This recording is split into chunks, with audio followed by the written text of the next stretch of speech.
देखो मैं आपके हक पर डाका डालने ख्वाजा आसिफ को नहीं दूंगी।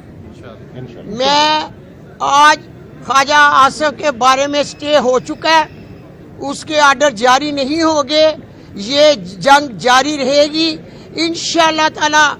मैं अपने शहर सियालकोट के बहादुर बेटों भाइयों बहनों के लिए ये पूरी जंग लड़ूंगी और हर हद तक जाऊंगी। ख्वाजा आसिफ जो तुम ठप्पे लगा रहे थे अंदर, मैं हर पुलिस स्टेशन पर गई हूँ, तमाम सबूत मेरे पास हैं, तमाम पुलिस आपके साथ थी। मैं आरओ के दफ्तर गई, आरओ के दफ्तर के सामने 25 पुलिस के लोग थे, उन्होंने धक्के दिए, मुझे अंदर जाने ना दिया, मेरे बाजू को चोट लगी हुई है। और दूसरे लोगों ने भी बड़ी कोशिश की कि हम डाका डालने नहीं देंगे, मगर पुलिस ने लाठी चार्ज करके हमें